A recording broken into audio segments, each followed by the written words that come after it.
Welcome to this week's Hold My Drink podcast, where we navigate our political and cultural divides with a chaser of civility. We invite you to grab your favorite beverage and join us as we explore our differences and build bridges across our divisions.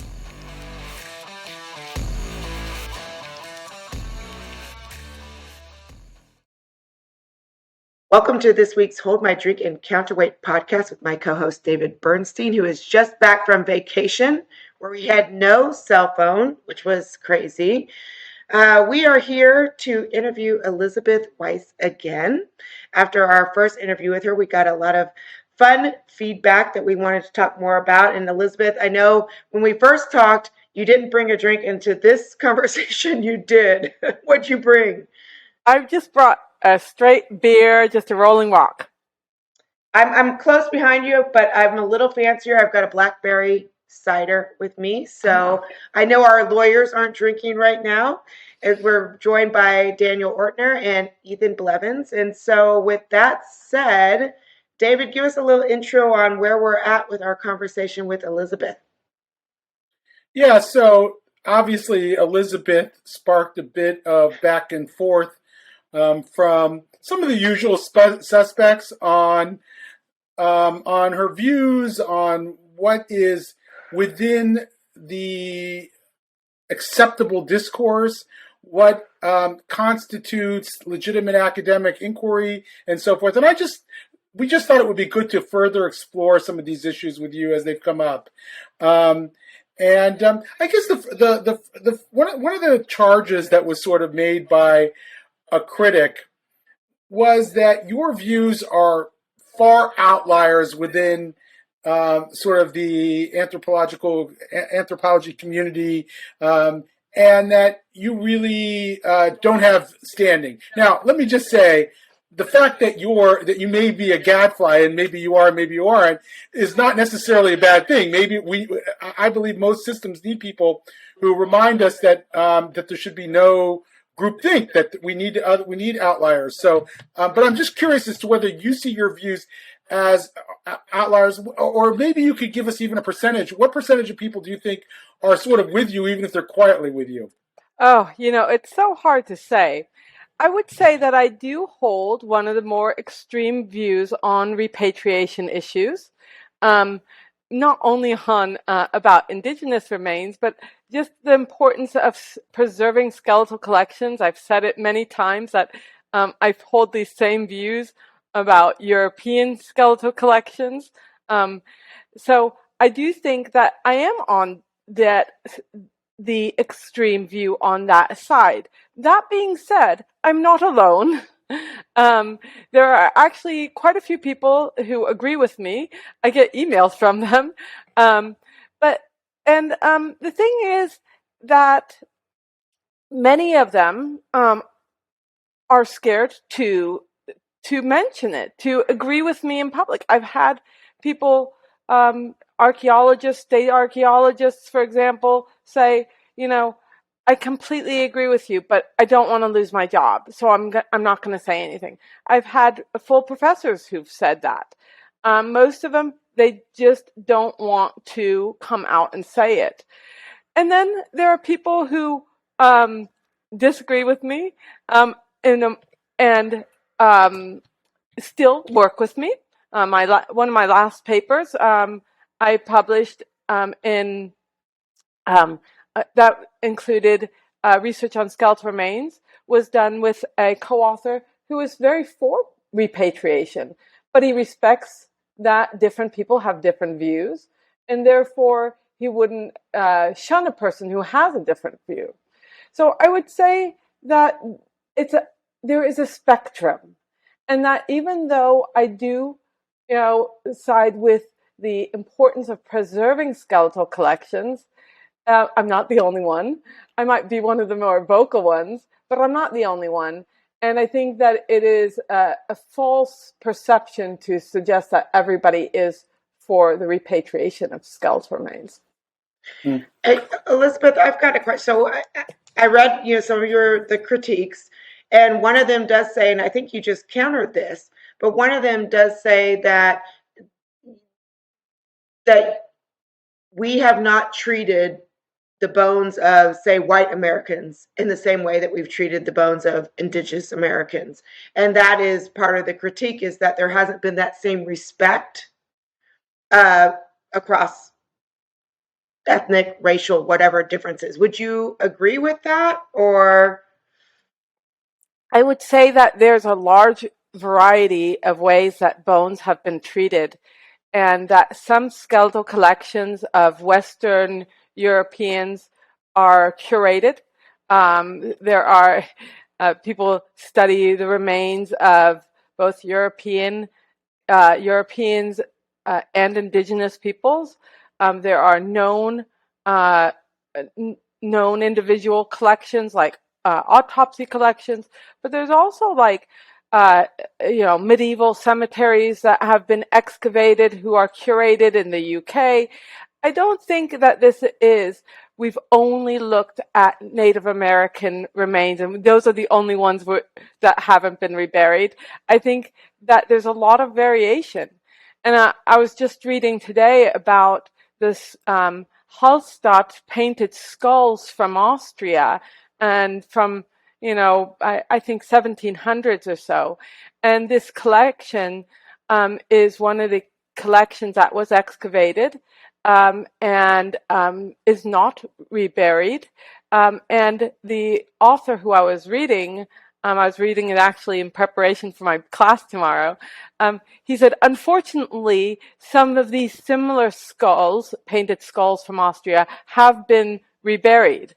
So obviously, he thinks that the fact that some of the skulls were reburied is unfortunate, whereas other skulls in the same culture were not reburied. I think that it's a false dichotomy to say Native American remains are always treated with keeping out of the ground, and non-Native American remains are always reburied. It's just a false dichotomy. Could I say one thing? One thought I had is we're talking about whether Elizabeth's views are outside of the mainstream or not, but I think that's, from my perspective, the First Amendment does exactly what it protects, are views that are not in the mainstream. If your views are in the mainstream, you don't need protection necessarily. You can be accepted by your peers. But if your views are unpopular or unusual or different than others, that's when you need protections for your free speech. The First Amendment's always protected those that have had unpopular views, different views that have led them to be ostracized or seen negatively. That's the whole point, why we have this protection for freedom of thought and freedom of expression for those ideas that are different, that are challenging, or even ones we hate or disagree with strongly. That's what the First Amendment ultimately protects. For sure. I just was curious as to how her colleagues regard her and what kind of intellectual environment she's existing in. And frankly, I think there's a role to play for even a party of one who might have a different point of view, as long as it's held in good faith. So, are there any exceptions in your own mind to repatriation? In other words, like you made the case last time that a 3,000-year-old skull can barely be traced at all to a specific tribe that exists today. But that's not the case with a 75-year-old skull. And do you regard those things as different? And do you regard the claim made by a Native American group as stronger than the 3,000-year-old skull? Well, I think that I would again go on the extreme and say that if at all possible, that skeletal collections should be preserved, and that although you could draw a line, and if there are still literally family members who remember the individual, that might be a line that I would draw. But I think it's interesting that we completely accept in our own culture that family is not necessarily the determinant of what happens to, and I'm talking about biological family, of what happens to a person's remains when they pass. So, for example, I'm married. If I die, my husband has say-so over my parents, over my funeral, right, or how my remains are done. So I think that one of the things is that we have kind of norms that, marital norms, family norms, where we would say, yes, that those decisions are going to be made on that basis. But I personally think that stops very soon. You know, uh, 2 generations maybe, right? So that would be my own perception. But I do think that that's worth arguing about, but I don't think that we can argue about it when people just basically say, oh, well, if she's against repatriation, then I don't want to talk to her, or I don't want her on the platform.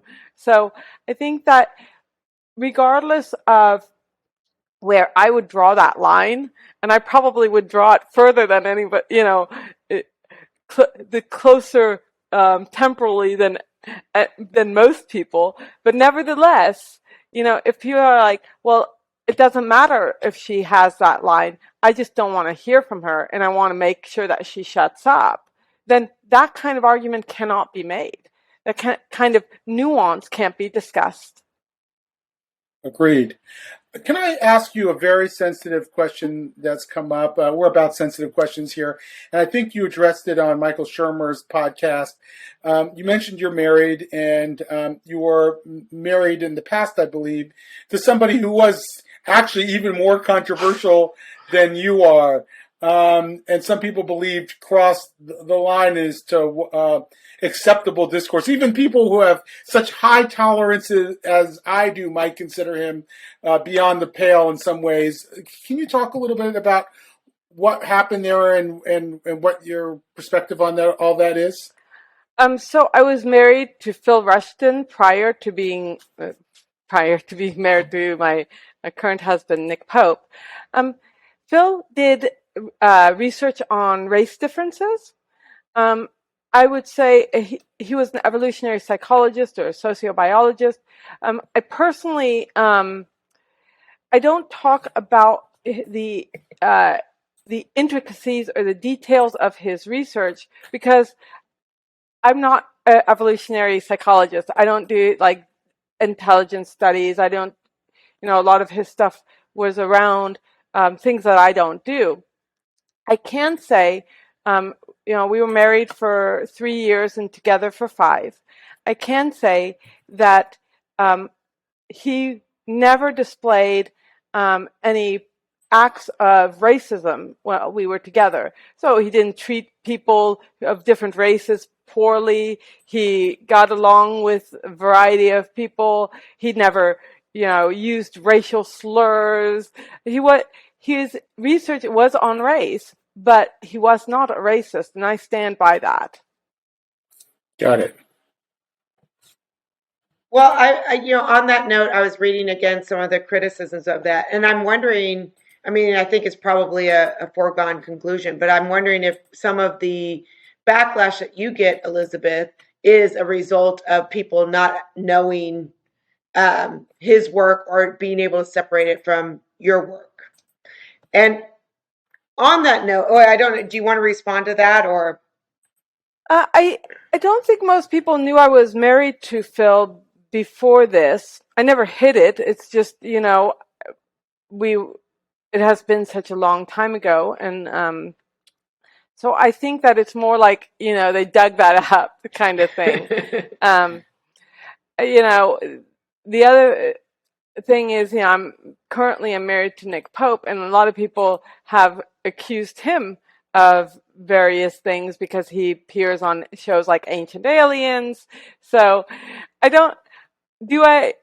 guess the thing is, even if I had never been married to anybody controversial, I think that the arguments would still be the same, and the vitriol would still be the same. So I think it's kind of an irrelevant issue. I don't think it's surprising that people with controversial views who are not afraid to say them basically are attracted to other people who are not afraid to say them. And that's one of the perspectives that I would say with, when people are like, oh, well, look who so-and-so is hanging out with. It's, I don't think that that's surprising. Yeah. And I want to get to the lawyers that are working on your free speech case. One more question, as I was just kind of going over some of the criticisms, is this idea of working in collaboration. Are there some instances of working in collaboration with Indigenous groups that have been successful? Is there a model that we can follow, or is that just kind of a red herring? I think that collaborative work with Indigenous populations can be successful. I think that when people say, oh, I'm anti-collaboration, this is not true. I'm anti-censorship. And if that collaboration, whether it is with Indigenous peoples or non-Indigenous peoples, requires me to censor, for example, my results or what questions I am interested in, then I'm not interested in that type of collaboration. So one of the problems is that a lot of times collaborating requires you to get your hypotheses approved. And is this an okay question to ask?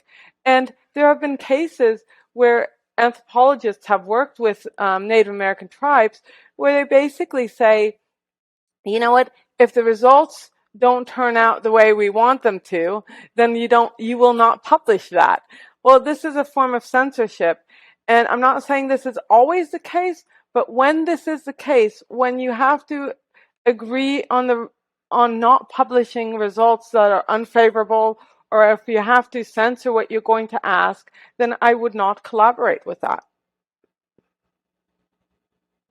Do you have any like concrete examples of like where you've seen that censorship play out in something that originally started out as collaborative? Yeah, I talk about it in one of my recent articles on the politics of bones, where the researchers started with a collaborative project on the residential school graves. They were planning on excavation, and the Native American tribes that they were working with have decided that they do not want the excavations to occur. We do not even know if these are actual graves, and so they have put it on hold, that there will be no excavations. Another example is that just recently, research has come out on genetics of one of the tribes that that is from the Bay Area, the Muwekma-Ohlone. And although the research on the genetic results have come out, in order for the collaborative effort to work, the Muwekma-Ohlone tribe have said that they will hold control over the DNA and only release the DNA data to after reviewing the requests. All the other DNA in the article, such as those from Africa, Europe, and other South American Native Americans, is freely available. It's publicly accessible. So this is another example. There is a whole bunch of them. So yeah. So Daniel and Ethan are working on your free speech case. Do you guys want to talk a little bit more about what that entails? Daniel, you can go ahead and start if you'd like. Sure. So San Jose State University, in light of Elizabeth's writings and her tweets, including a tweet holding an image of her with a skull from the collection. You probably talked about this last time with her, but they essentially have barred her from access to the collection. They've really, I think, essentially taken away her title, her job as a collections coordinator for the curation coordinator for the collection. She can access, I think, 5% of the remains in a separate classroom that's not well suited for accessing them now. And we think this was clearly done in retaliation for her speech. The university claims, though, it was her mishandling these remains somehow, and I think that's just not founded. We, I think, have in the case a lot of evidence from her peers, from other anthropologists, and also examples of the university itself having similar pictures and images on its website. And so there really is this double standard at work here, where they're using something that a year ago, 2 years ago, would not have been controversial at all. The university on its own site had these pictures still on the wall of the anthropology department. Elizabeth, I think you've said they still have posters with your image, a similar picture with the remains on the wall there. And they take this and then say, well, she mishandled the remains, and therefore we're going to have to listen to the tribe and bar her from access. And this is, I think, really pretextual and ultimately a violation of the First Amendment. That's our theory in the lawsuit, is that this is retaliation against her for her speech. There's also, I think, the threats outstanding against Elizabeth from her dean, where he basically said, if she keeps teaching her views on repatriation to students, that he might have to take action against her because he said those views were unethical, that they were improper to be taught to students, that they would be that they're professionally incompetent. So all these things could be a basis for taking action against Elizabeth. So we think that there's evidence of threats of future action against her, and of course everything that they've done with the access to the remains, which I think is really egregious and a violation of the First Amendment. Daniel, I want to ask you a little bit more about it. Obviously, I think this is horrible. So let's start there. I mean, that's not the question. It is certainly stifling her right to be able to express herself, but that doesn't automatically, of course, make it a First Amendment violation. And I'm trying to understand why it is a First Amendment violation as somebody who's not a First Amendment attorney. Yeah. A professor has academic freedom, but academic freedom itself is not ensconced in the First Amendment. I mean, an academic, that's why we have tenure to protect an academic's right to express themselves. But what would make this, if I speak out at my workplace, now I'm the boss, so I guess I get to, but now even there I don't have an unmitigated right to free speech. If I speak out in the workplace and I say something that sort of violates the policy of the organization, they can fire me.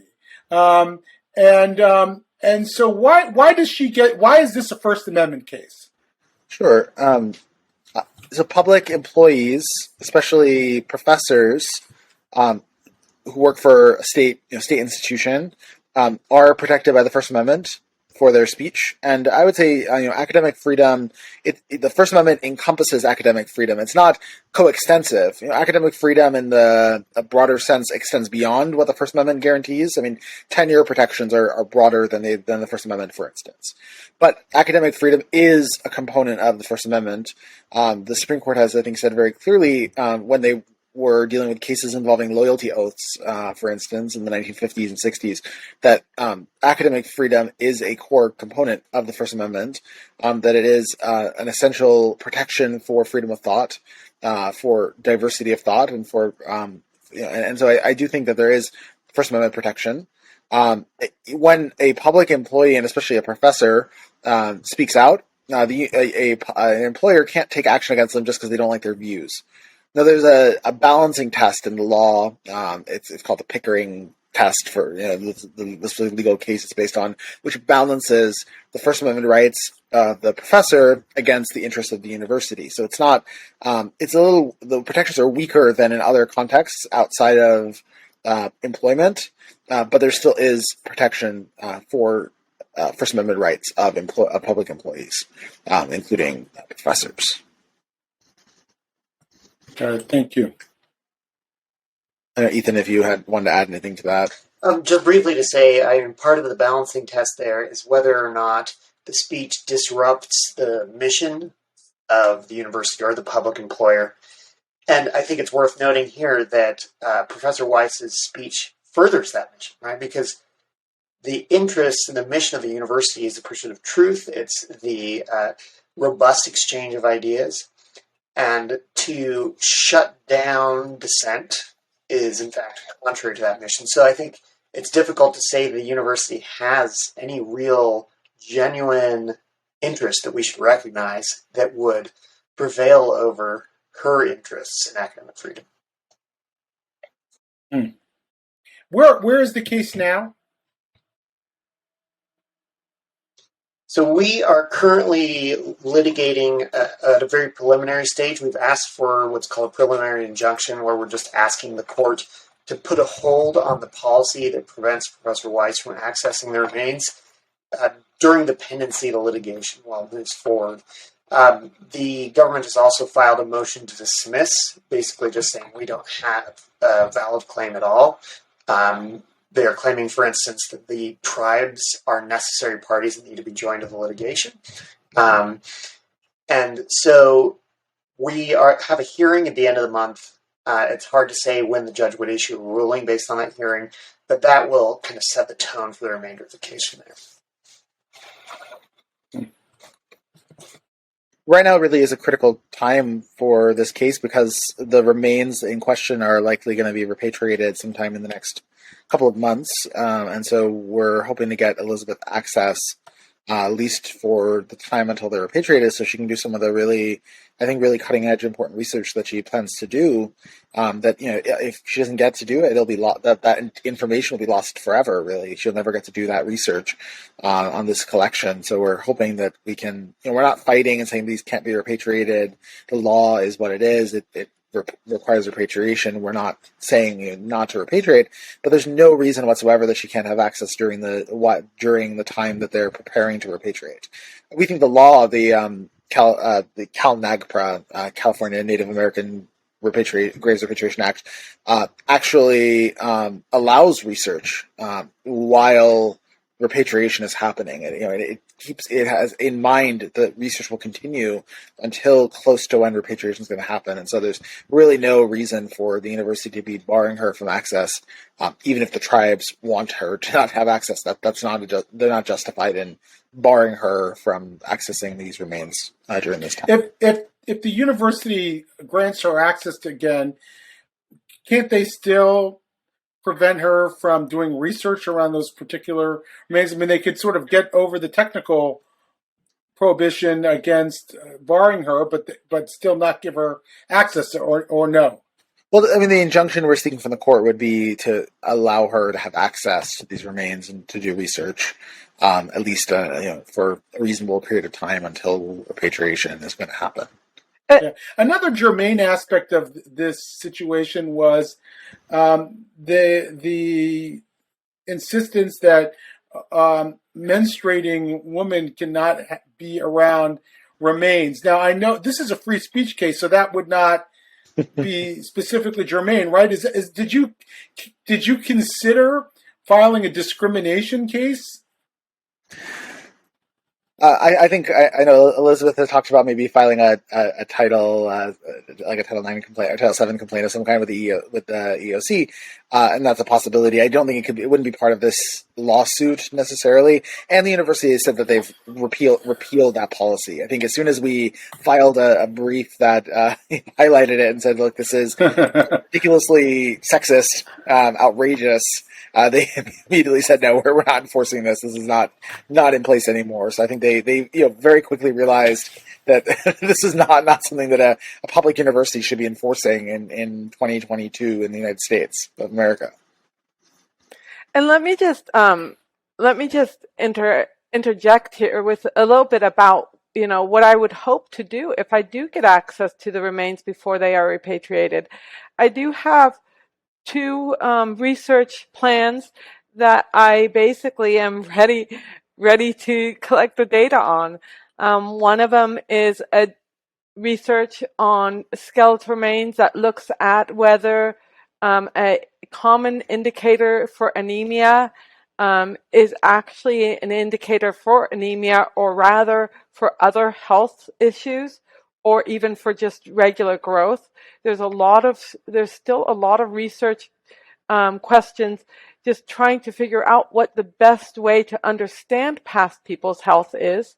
And so one of the things I wanted to do before COVID hit was to try to tease out one of these issues that surrounds looking at indicators of iron deficiency anemia. So that's one of the aspects. And the other one is a research on the inverse relationship between osteoporosis and osteoarthritis that suggests that those individuals who are more likely to get osteoarthritis are less likely to become osteoporotic, and that this is kind of an evolutionary or biological explanation of why these diseases are so prevalent. It also encompasses one of my favorite aspects of one of my favorite evolutionary theories about the importance of grandparents, and that sometimes we think about traits being selected for or against just during your reproductive years, and then once you're older, the natural selection aspect is gone. But we also know that grandmothers in particular help children thrive and survive, and therefore there might be pressures, biological pressures, that protect them. They get arthritis, which is not fatal, but they're less likely to get osteoporosis, which can be fatal. And so I was hoping to explore that more in depth. I did one research study on that a few years ago. So I have, in one way, these two, from my perspective, very distinctly different research projects, but both of them have wide-reaching implications, not only for the specific reconstruction of this collections past, but also biological, medical, evolutionary implications that I think are really interesting and should be, explored. So that would be my hope, to get at least those studies done. Fingers crossed. Daniel, you brought up something that I hadn't heard of before. You talked about loyalty oaths. Did I hear you correctly? And now we're talking about purity tests. Are those kind of one and the same thing? Well, I mean, there's been a really disturbing trend in universities, and Elizabeth's case is related to this broader trend. It's not the same exact thing, but there's been a real trend towards requiring ideological purity from faculty members and prospective faculty members. I've done a lot of research on the use of diversity statements, for instance, in hiring policies. And in tenure policies at universities, and especially in California, where if you say the wrong thing on the topic of diversity and equity, if you say, for instance, discrimination, the way to get rid of to stop discriminating is on the basis of race is to stop discriminating on the basis of race, quoting Chief Justice Roberts. If you would say that in an essay, you would not get hired at most of the California universities because that view is not acceptable. And so there's, I think, a real increase in purity, ideological purity, especially on topics that relate to race and equity issues.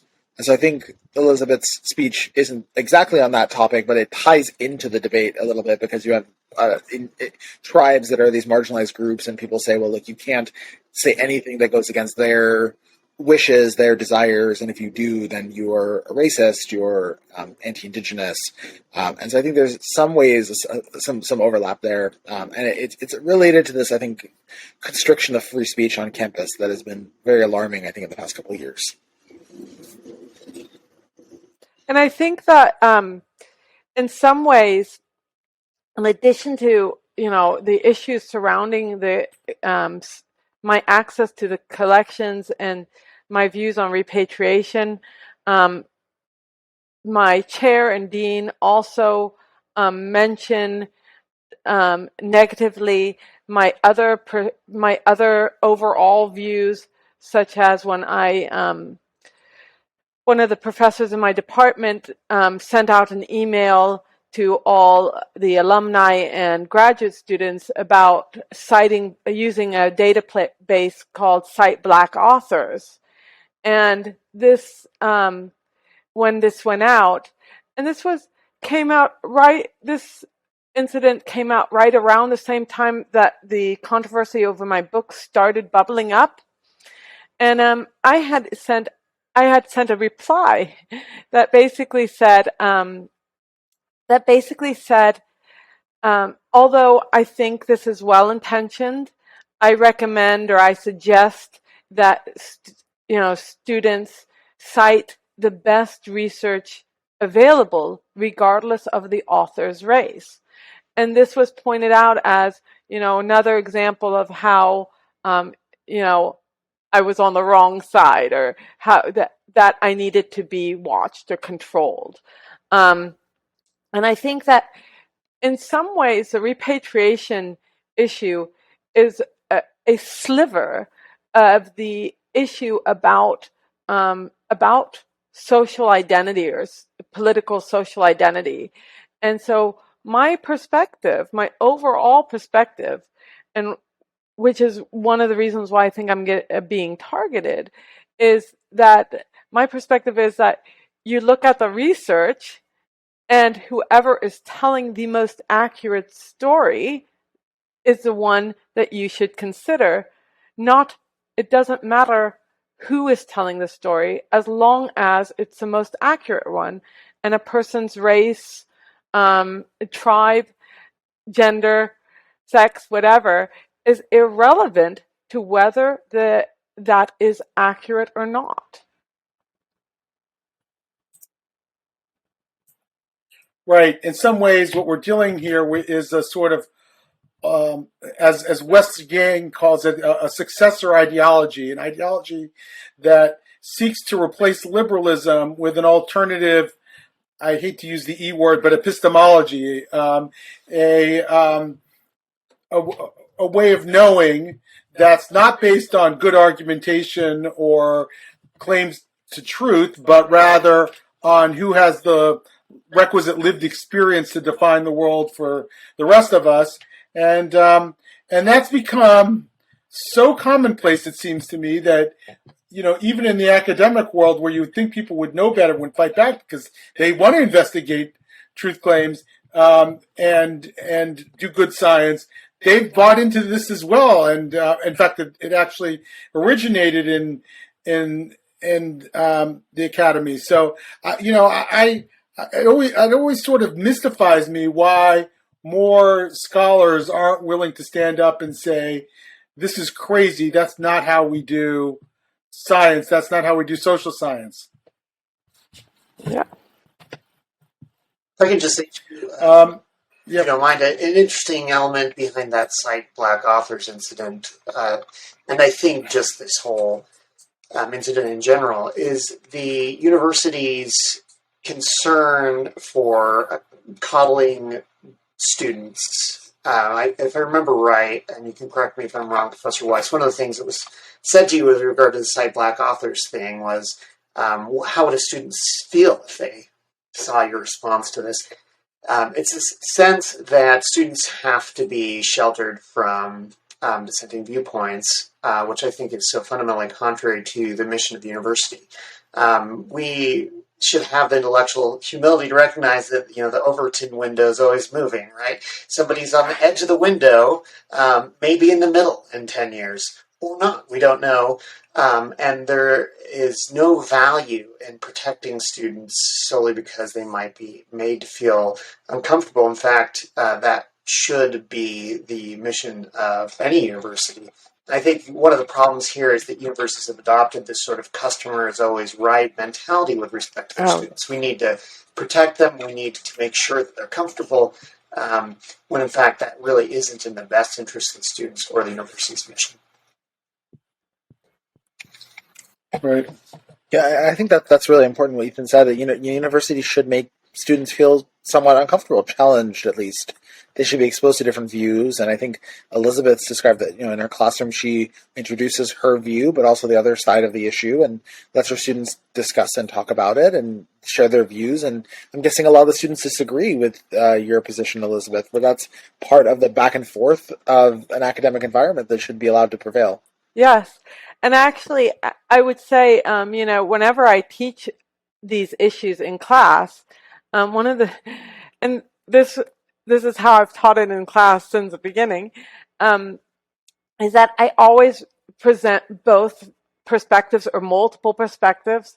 I let students make up their own mind. I actually never grade students on their opinion on these issues.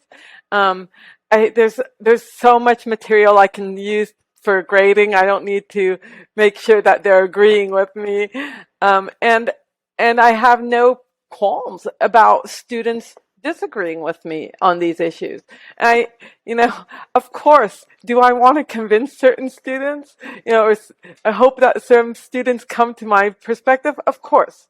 But I don't like setting up straw dogs. So like when I do assign perspectives that disagree with me on the repatriation issue, I try to find actually the best written and the best sourced material, because I want them to think hard about it. And I think that this is what the university is about. Whether they walk out of the room and say, oh, I completely disagree with her, or wow, I completely agree with her, is irrelevant. The thing is that what's relevant is that they've thought about it. What has been, speaking of students, with all this hubbub in the university, what has been the response from students? Have you had a decrease in class size, an increase in class size, students pushing back more? What does it look like on the ground for you? For most of my classes, it has no impact, right? So for like Intro to Human Evolution, this is a GE class, no effect.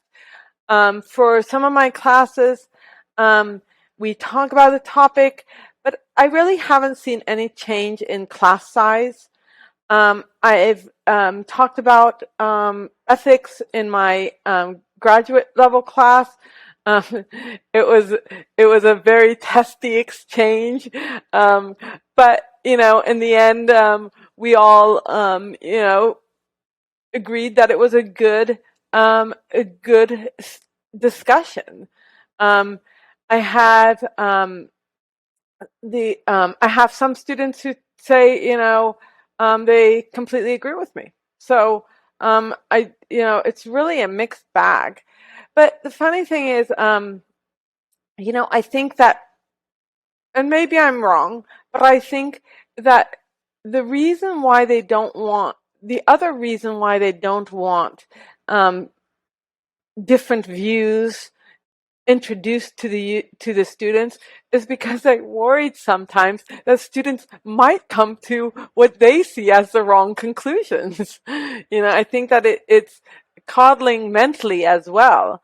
I have lost one graduate student over this, and which I think is a shame, because I think that had she stuck around kept me on her thesis board. And I don't say this to be bragging, but I'm actually a very good thesis advisor, in part because I really like doing the work, but also the other thing is that I don't mind working a lot. One of the things that students recognize from me is that I get the materials back to them very quickly. I answer emails very quickly, things like that. And I've had success with thesis, with students' thesis, where one of my students won the university level best thesis award, and the other one the college level. So I would say that my success rate is very good, and that this is, in a way, the student decision not to to stay with me as a thesis advisor is a shame for the student. Sadly, I'm not in your field, but I did not have that same experience in writing my dissertation. I wish that you were in my poli-sci field. That would have been better for me. Elizabeth, I've got another question, moving away from the legal side. When reviewing some of the criticism of your work, there was this question around race, and I'm looking at one of the things now was that you say in your book that you have to define race as you recognize that it's problematic for some, but we believe its use refer to biological relationships and continue it. I can't even speak today. Among the prehistoric and historic peoples of North America is appropriate. This is what came out of your book, and so that was one of the quotes that was used to say that indeed this book is violent and racist. What do you say to that? I think that there's a big debate to be had about the concept of race.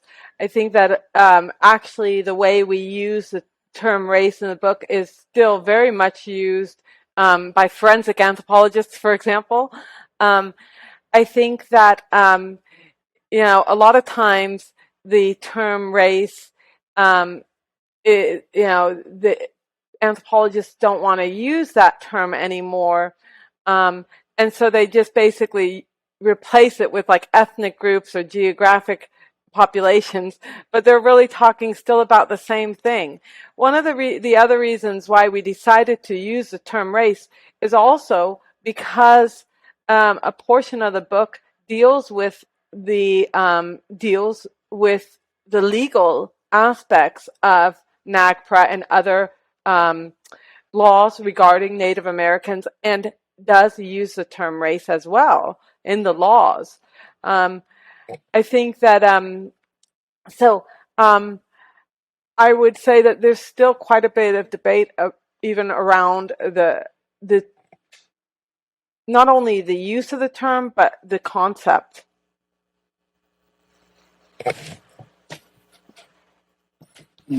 Yeah, that continues into all aspects of our national dialogue too. David, any final thoughts on your end? No, I appreciate this. I appreciate that you're getting you're getting support from a legal team that can help uphold your rights, but also the salience of our First Amendment, and that we can create, I hope, through legal challenges like this, legal risks for universities that aren't as respectful as they should be toward their scholars and their right to freedom of expression and academic freedom. So I'm rooting for you. Thank you. Let me say one more thing. I want to give a shout out to Glenn Custard, who is a retired anthropologist from Cal State East Bay. And why I do so is because he's actually, he reached out to me quite early on when I was having my, when I had the controversy surrounding my book arose and so forth. And Glenn, he's a linguist. And he actually gave he testified or gave the amicus brief for two of the big Paleo Indian studies cases, Kennewick Man and Spirit Cave. But why I also want to give a shout out to him is because when these things were happening to me and I was talking to him and others, Glenn was the one who told me to contact Pacific Legal Foundation because he had worked with some people there regarding affirmative action cases in the universities and schools. That might be a topic for even another discussion with you guys. Sounds like a plan, Jen. Happy to come talk about that anytime. Yeah, maybe Daniel, Ethan, we can bring you on every once in a while to sort of offer legal opinions about some of the challenging situations.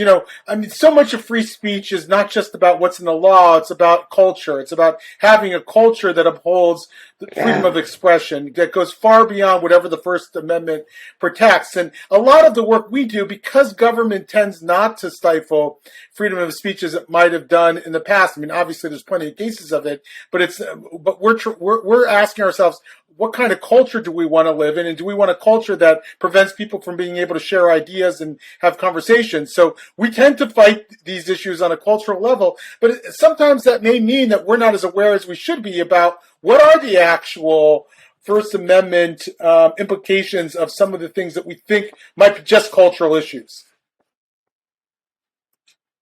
So we could use your opining on that every once in a while. Would love to. Sure. All right, fantastic. We know how to reach you now. Yeah, absolutely. Anytime. Sounds good. Well, thank you. Thank you for listening to this episode of Hold My Drink. Like or subscribe to the show and check out the show notes to see what each of us is reading. Different news with different views. You can find us at holdmydrinkpodcast.com, all major podcast platforms, and on YouTube. Or subscribe on Substack at truthinbetween.substack.com so you never miss an issue. If you want to join our Discord community, drop us a line. And until next week, may your conversations be constructive and your divisions diminished. Cheers.